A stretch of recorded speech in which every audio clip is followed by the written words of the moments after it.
As mums, we have a lot to do in the house. If we're not cleaning up the kitchen or the house or doing the laundry, then we're busy with the children. But have you been feeling overly angry, impatient, and as if you are just out of control with your emotions? Well, you might be suffering from Depleted Mother Syndrome. Psychologists Dr. Jan Hanson, Dr. Rick Hanson, and Dr. Ricky Pollycove introduced a term called Depleted Mother Syndrome. If you're interested in looking or having a look at the book, I'll pop the link in the description below for you. Now, in this video, I'll be discussing what is DMS, how to look out for it, and i.e. what are the signs and symptoms, and I'll be discussing the treatment. Now, just a disclaimer, I am not a qualified psychologist or a qualified doctor. However, I am a mother who has suffered from DMS before. So in this video, I'll just be talking mother to mother with you, and I'll be using myself as a case study. What is DMS? Now, according to Therapy Beyond the Couch, DMS is when the demands on a mother increase, but her resources decrease. If you're interested in looking at the blog post from Therapy Beyond the Couch, I'll also pop the link below. Okay, so I've quickly mentioned that a mother's demand increases and her resources decreases. Okay, now let's have a look at a case study, i.e. me. Okay, so I am a full-time working mum, and my husband works 40. So I work 38 hours a week. My husband works 40 hours a week shift work. And this can be anything from day shift, afternoon shift, or ARVO shift. We also have 3 kids, of which one is on the autism spectrum. And after a day's worth of work, I'll come home. I'll have to, especially in particular, if my husband is also doing a shift, I have to do all the cooking, all the cleaning, and then engage with the children. But in particular, if I've had a long day, it leaves me, and in my opinion, this is only my terminology, to deal with the kids. Because sometimes dealing with the kids can feel like a big task within itself. So then put on top of that the fact that you've got your own personal admin, you've got your own personal emails that you have to answer, you've got letters and things that you have to sign for your kids to go back to school. And because I've got 3, and at some point this year there was 3, they were all in 3 different schools because of daycare. My child that's on the autism spectrum is in an educational support center. I've got my other one, my eldest one, finishing primary school this year and going into high school. So there's been many things this year that has added to depleting me. And in particular, the demand on me, it really increased at some point in time. In terms of the decrease of resources, for me, in particular, a practical example for me is that we don't have any family here in Australia where we live. So we immigrated to Australia 9 years ago. And therefore, that means that we don't have family support here. And we do have other support. We've got friends and other support groups. However, your family is usually your biggest supporters because they're your blood relatives. And so for us, that means that resource was not there. In terms of time's definitely a resource that decreased this year. Because of it, just for the obvious reasons and for those things that I've already mentioned. However, this year I also embarked in 2 additional things that really depleted me as a mother. And although I'm a very ambitious person, so I can see how I've added to my own depletion as well. So this year I also embarked on studying my master's degree, but also I embarked on this journey of YouTube. So I really felt that I wanted to impact mothers and that I wanted to just start my journey off and have an impact and connect with you all wherever you are in the world. So those 2 things, definitely just the added stress of wanting to make things perfect. However, already I said in my introduction video that things were not going to be perfect, and I can hear my kids in the background at the moment. And I've bribed them with an ice cream so that they can try and keep quiet while I just shoot a video. But that's a reality of the situation is, you've got your kids in the background. I'm also studying my master's degree now at the moment, which means that has added an additional stress to me. And really at some point in time, I would say about a month ago, I was just in survival mode. I I was not sleeping very much because my time was just pulled into all sorts of different directions. I'm very good at time blocking. So I was time blocking when I'm at work, I do work. When I'm at home, I do this. Then when the kids go to bed, then I do my degree. And then I have to sleep as well in some point in time. Then I definitely did not prioritize sleep. So, all of these things really added to me very recently actually suffering from DMS. And it makes sense. It actually makes sense. When I read about the terminology, it was like, wow, this really resonates with me. And this is exactly how I felt. And not only now, but in the past, how I felt like that. The reality really then is that we start feeling like failures as mother. We start blaming ourselves. We start shaming ourselves. We start hating the way we are as mothers. And actually, in actual fact, we think that we just need to carry on. We just need to put one foot forward. It's going to get easier. It's going to get easier. It's going to get easier. But actually, in some circumstances, it does not get easier. And yes, motherhood does get easier as you go by because things get more manageable. However, sometimes even the manageable things, you cannot even manage those things anymore.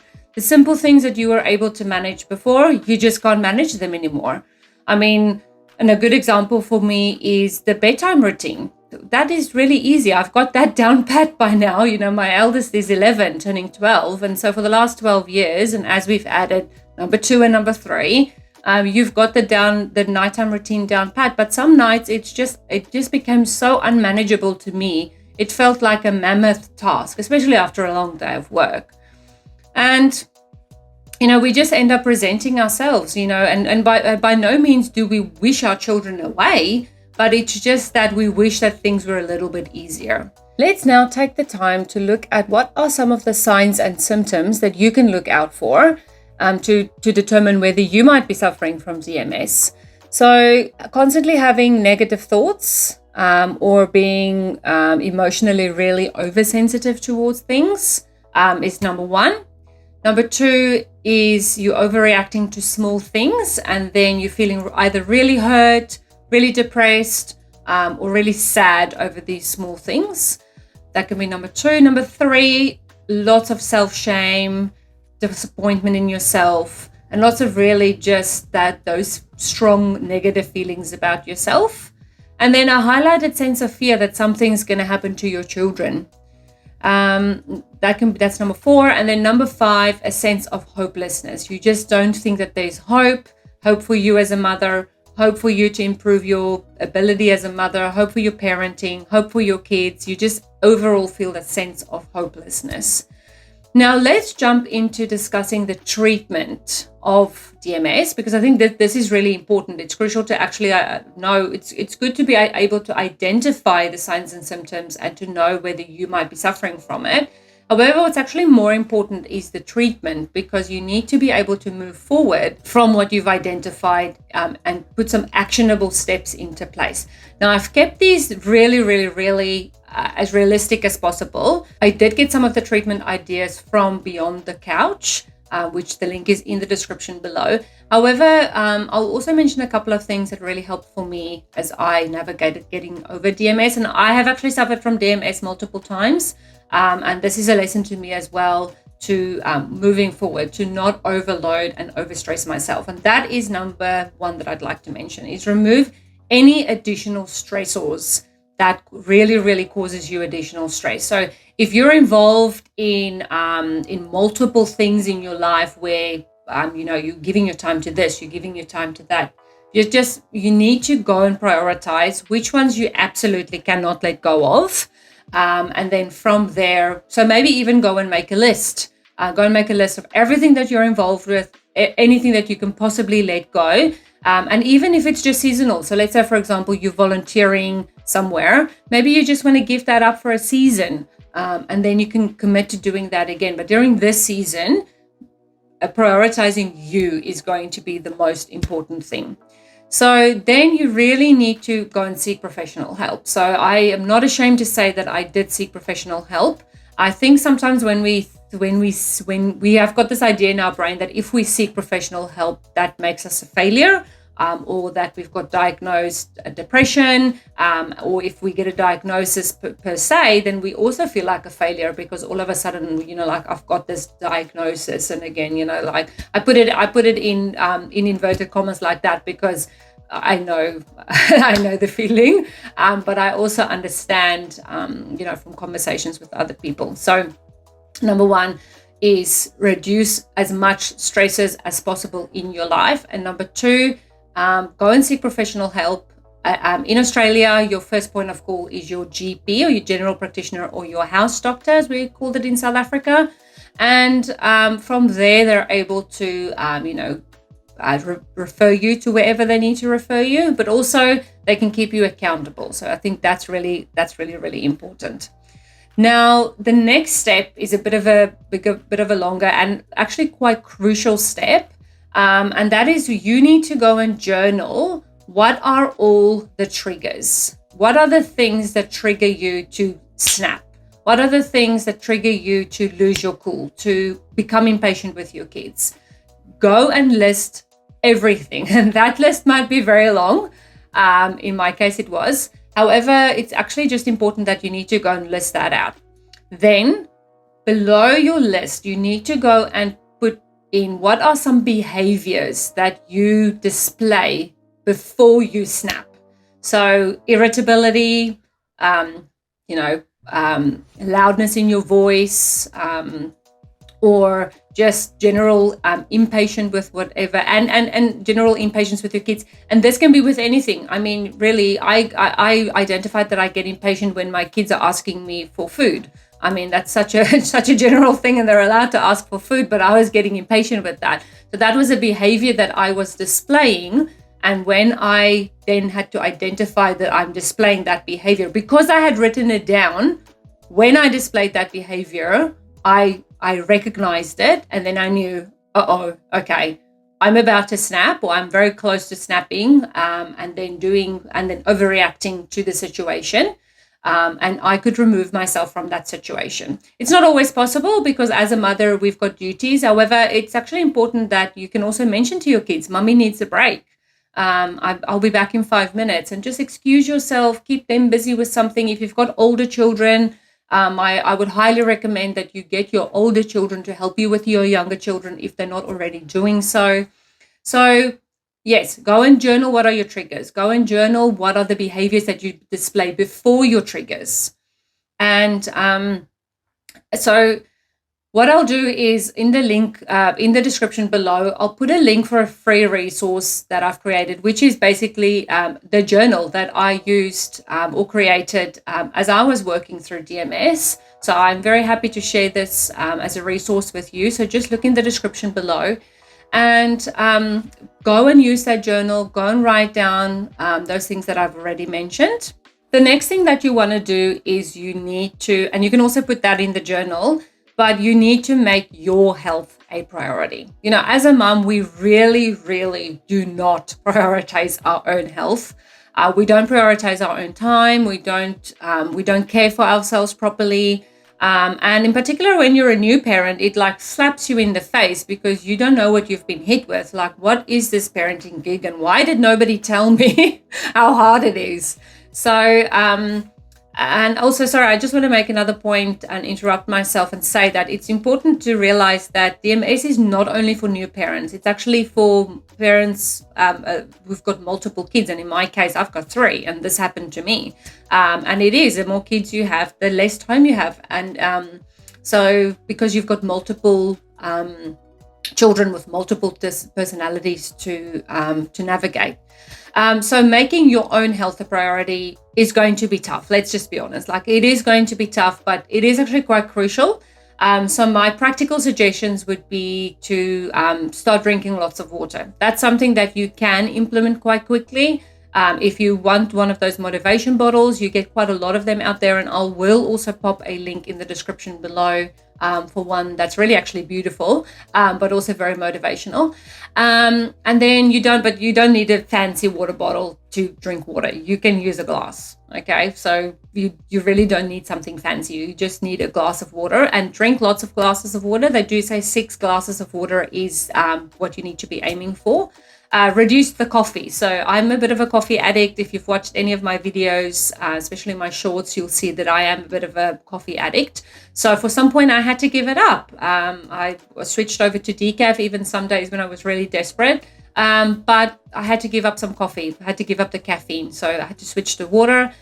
Eat healthy. So eating healthy is really hard. But my practical suggestion would be change one thing. Start with one thing that you want to change. So for example, if you like eating your biscuits with your coffee midday or morning tea, or you like to eat a pastry for breakfast, or you like to eat like really sugary lollies as snacks throughout the day, choose one thing and cut that out. So start simple by choosing one thing. Cut that one thing out. Then as soon as you have successfully cut that out for 2 to 3 weeks, a week is okay as well. If you want to make quicker progress, that'll be good. But I'm being realistic here. So if you feel accomplished with that, then move on to the next thing. In my case, I cut out all sugar. So I cut off all sugar. So that was tough. I learned how to read sugar labels of food. So I knew how much sugar was in food before I purchased it. And I've even made some changes in the house with a reduced amount of sugar, even for the kids, because reduced amount of sugar is just best. And in particular for our child with autism, since she's been diagnosed a couple of years ago, we've really tried to reduce the amount of sugar in our house. Now, the next one's a tough one, and that's exercising and getting fresh air. Now, we really, when will we get time to go out for a walk, even just for 15 minutes, or to go and exercise? So I'm not saying go out of your house and go for a walk. If you can afford to actually leave your house, leave your kids safely with a grandparent or with your husband or with a spouse or with your partner, then you go out for a walk and get some fresh air. But do yourself a favor and do not go on social media while you're out for a walk. So put your phone in your back pocket, on your arm, wherever you choose to put it. But the aim is actually just to go out and get some fresh air. If you can actually pop some music in your ears, whichever is your favorite music that calms you down or that does something for your soul, we've all got our type of music, then that would be my suggestion. But if you can't get out, then my suggestion would be go out into your backyard. If you've only got a small little balcony, go and sit on the balcony, but go and get some fresh air. So what do you do if you've reached break? You're working on all these steps. You've identified your triggers. You identified the behavior before the trigger, and you reached breaking point again. What now? Well, take a deep breath. Okay. Go and journal about it. That is 100% my recommendation. Go and write down what happened. What was the behavior that you displayed? What was the actual trigger? And go and try and reflect on why you were not able to step away from the situation. Because if you're able to delve a little bit deeper into the why behind why this happened, then I'm telling you, this is significant. You will be able to help yourself again in the future, because when this happens again, you're going to remember what you journaled. It's not just this muddle of thoughts that are in your brain. You've actually put it down, and putting pen to paper really just helps. Sometimes it's a brain dump. You just get whatever is in your brain and you just dump it on a piece of paper. It doesn't have to look nice, and it can be whichever way you want it to look. And no one's going to look at it because it's private. But go and do that, and then go and forgive yourself. You have to practice self-forgiveness, and you just have to try again and try again and try again, because we're human beings. We make mistakes. Literally, we've got the human factor. We make mistakes. Our kids make mistakes. When they make mistakes, okay, when you're in the DMS phase, when they make mistakes, you might scold them for it. But ultimately, when they do make mistakes, we're there for them. We support them and we say, it's okay, let's try again next time. So this is my advice to you, is just keep on trying, forgive yourself. Don't be so hard on yourself, because that is the one thing that we as mothers do. We're so hard on ourselves. And let's just debunk the myth of guilt, mom guilt. Like, we feel guilty all the time. I'm not sure why we feel guilty over everything. But DMS, or the way we react, the way we respond, it's just another thing to feel guilty about. And yes, was it the right way to respond? No. But can we try again next time? Yes. Because why? Because the kids are going to act like that again. Whatever your trigger was, it's probably going to happen again. And then next time you can just try again.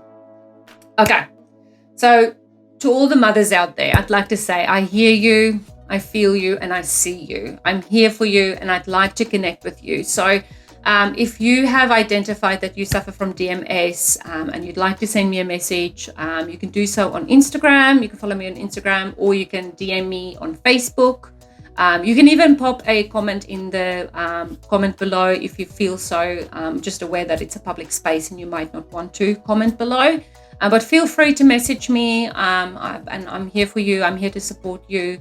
And I want to say, you've got this. Mum, you have got this. You can do this. You can work through it, but you have to follow the steps that I have recommended to you because it has worked for me. Okay, if you have gotten some value out of the video, it would really mean a lot to me if you could like and subscribe to the video. This really helps YouTube to send this video to more mums that might need it. The algorithm will pick it up if more people engage with the video, which means that I can reach more mums and I can send my message out to them. So I can't wait to see you in the next video, and thank you so much for joining me.